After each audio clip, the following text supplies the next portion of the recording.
there was such a crush that about 3 women lost their dresses in the scrum, and there were 40 pairs of shoes found outside.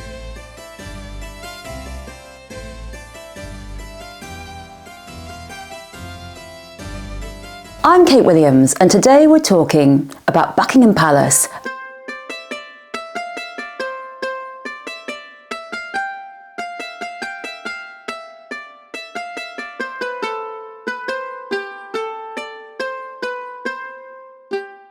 If we go right back into history, chiefs have always had to have the biggest house, the largest residence, often on a mound, so it's higher than anyone else's. And we see that right up until today. And go back in history, and one thing, it's a bit of a risk to have a house that's bigger than the king or queen's house, because the king might just take it from you, as Wolsey did.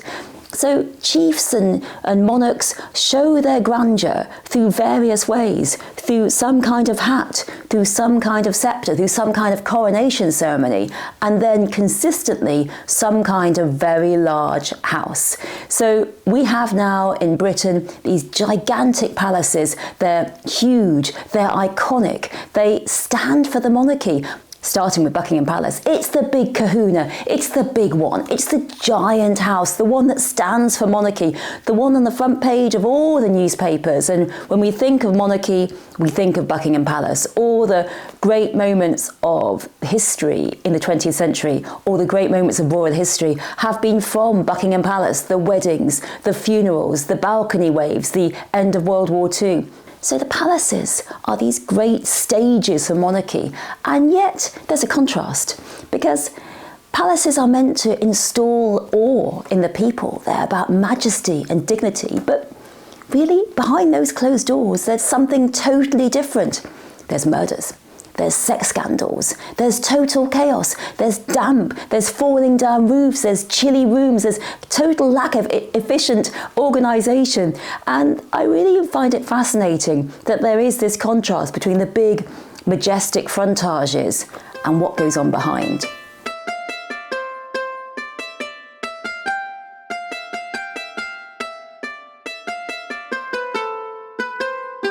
So the site of Buckingham Palace dates right back to early times, medieval times. It was called the Manor of Ebury, and it was owned by various people. It was given to the monks of Westminster Abbey.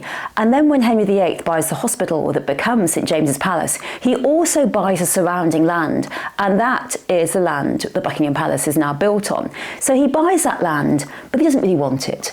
So it starts to be leased out, it starts to be, people live on it, and James I, who's in need of money, actually sells some of the freehold. So what James I does is he sells some of the freehold, and he also keeps some of it. What he wants to do is grow mulberry bushes on there so he can make British silk, and it's a total disaster. He doesn't have the right type of mulberry bush, and the silk is not good. So from this point, we have Buckingham Palace being owned by someone else, and the Duke of Buckingham then builds a house on it in 1703. Now, the Georgians come to the throne, and they think, oh, I'd like that. That looks quite cosy. St James's Palace is looking a bit small to me. Now, what about building something on there? And the Georges want this palace, but they can't have it because it's the Duke of Buckingham's, and he says, I'm sorry, I'm not going to sell. It looks like an impasse, and then the king gets the best of a planning dispute. So I do think often that Britain is the country of planning disputes, and it goes right back into history.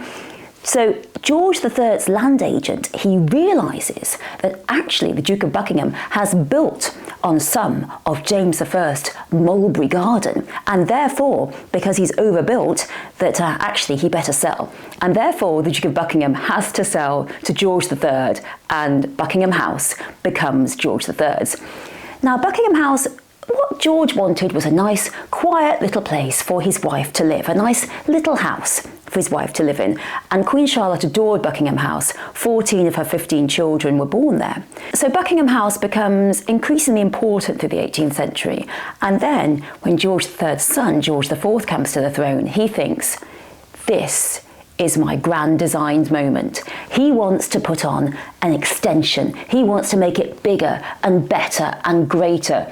So George IV transforms Buckingham House into a giant palace. He's the one who makes the facade. He's the one who actually starts to build this really sort of triumphal entrance into Buckingham Palace, which involves putting marble arch there, which is begun in 1827. It becomes this giant, grand palace under George IV. Now, we know that George IV was one of our biggest spending monarchs. He loved to build, he loved to expand. If George IV was alive now, he'd probably be presenting some kind of design programme on TV and a lot of sort of buying and shopping.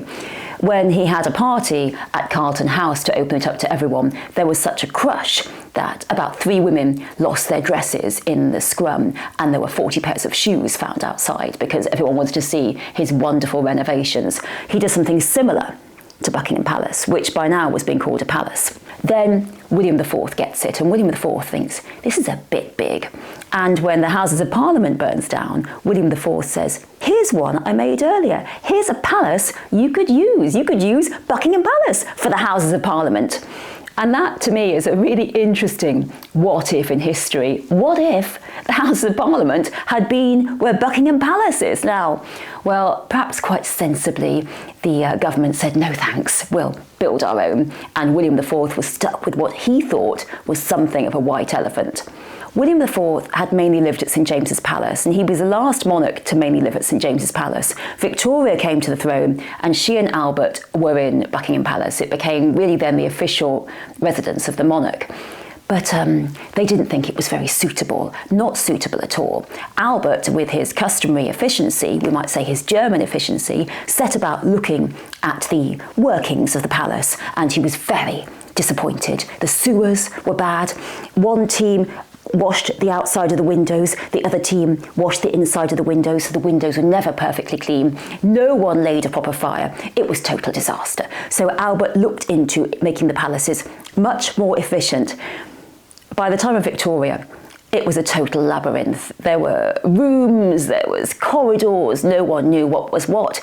It wasn't really surprising that one of Victoria's fans and stalkers, the boy Jones, managed to live there for ages in the palace, but eating a few crumbs of bread and drinking some wine, and once was found under the Queen's chair by the Queen's maternity nurse. The place was totally unmanageable. Now, Albert and Victoria got rid of Marble Arch and put it in Hyde Park, and so with them, we see Buckingham Palace as we know it today.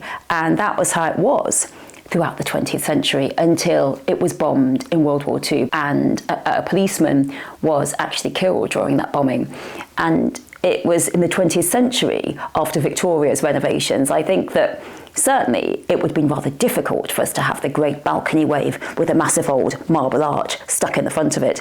This is when it becomes the sort of facade of monarchy, and we associate it with all those great royal moments, particularly in 1945, when Churchill, the King, the Queen and the Princesses Elizabeth and Margaret waved to the crowds on the balcony.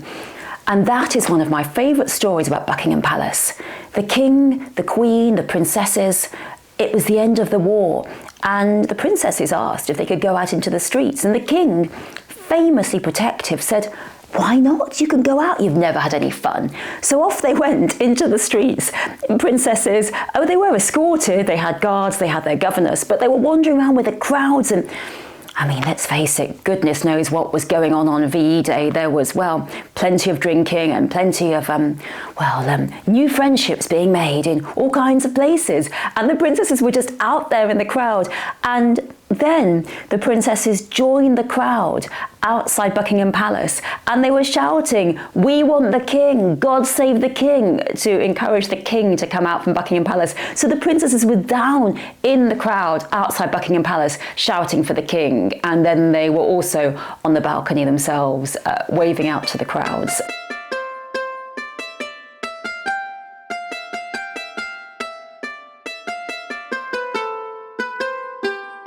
Buckingham Palace as a stage for monarchy, the balcony, the facade, this reached its greatest moment under Elizabeth II, and I'm just not sure we'll ever see it used to such effect again. Elizabeth II was the great monarch of television addresses, the televised coronation, the first televised Christmas address, and when she's there on the Buckingham Palace balcony waving, it is the iconic moment. All of the great ceremonies have focused on Buckingham Palace. Jubilees, processions, weddings, and indeed Princess Diana's funeral, that moment at Buckingham Palace when she was out looking at the flowers, the address that she made to the nation on the eve of Diana's funeral. What I say to you now, as your Queen and as a grandmother, I say from my heart. First, I want to pay tribute to Diana myself.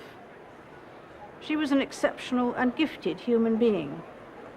In good times and bad, she never lost her capacity to smile and laugh, nor to inspire others with her warmth and kindness.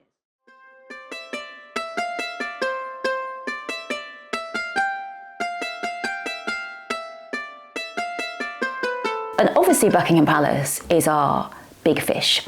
But how does it compare to other palaces in the world? Now, many have been knocked down, but we've got Versailles. So, how do we, if there's a competition, who's going to win, Buckingham Palace or Versailles? Well, we've got Buckingham Palace. Well, Buckingham Palace, it's pretty big. It's got 775 rooms, including 78 bathrooms. Pretty handy. It's got a squash court, a cinema, a post office, a cash point, a jewellery repair shop. I mean, what more could you possibly want? It's no wonder that Mendelssohn said it was the only comfortable house in the whole of England. But maybe Versailles just beats it. Versailles has 2,300 rooms, and Versailles is older. It was first built in 1623 as a hunting lodge, and then Louis XIV developed it into a panopticon where he could watch all of his aristocracy there.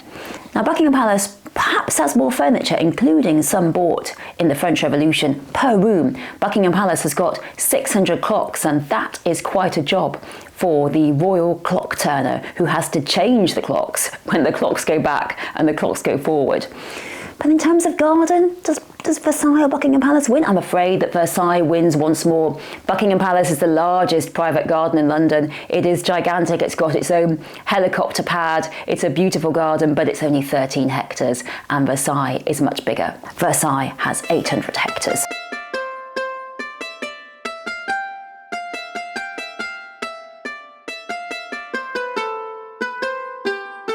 It seems so far as if Versailles is winning our competition. It's bigger, it's got more rooms, more gardens, but what about scandals? Well, Versailles has got that giant scandal, the affair of the poisons. In 1677, Louis XIV decided there were just a few too many witches, seance organisers, people selling, potions. He decided to have an investigation. And when the investigation started, it became clear that these witches and promisers, they were being used by many courtiers who were trying to get two things. They were either getting love potions to get people, particularly the king, to fall in love with them, or they were buying straight up poisons to try and poison various relations, but also to try and poison rival courtiers to get them out of the way. It does seem to me like the consequence of Versailles. If you create this place in which everything depends on who stands where and who speaks to who, no wonder people are going to be so obsessed with power that they try and poison each other. Louis found out that the courtiers seemed to be engaging in these mystical witchcraft activities, and he authorised an investigation that led to the execution of 36 people. But then he found out that his beloved mistress, Madame de Montespan, was also buying love potions to try and make him like her more. And at that point he thought, let's stop. Let's stop, because my beautiful mistress is involved, probably everyone is involved. If I take this investigation to the limit, the entirety of the court is going to be executed. So let's stop it now, because they're all poisoning each other and they're all putting in potions in each other's food. So the affair of the poisons was quickly hushed up when they realised that the entire court was trying to kill each other. That's quite a scandal, you'd think. But we've got a bigger one in Buckingham Palace, and that is the fatal poisoning of the corgi. The Queen loved the corgis. They were her favourite ever since she was a child. Not everyone in Buckingham Palace shared her love of the corgis. Princess Diana called them the moving carpet. Her butler was once knocked over and broke his arm by a pack of enthusiastic corgis. And many of the footmen got a bit weary of the fact that the corgis were a little bit spoiled, we might say, had to have fresh meat cooked for them, be walked every day.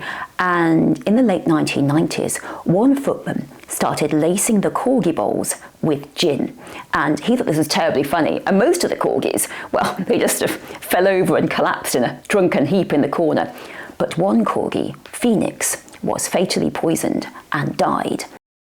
Buckingham Palace might be our most iconic palace. It might be the one that symbolises monarchy. But for a lot of our royals, they never really liked living there at all.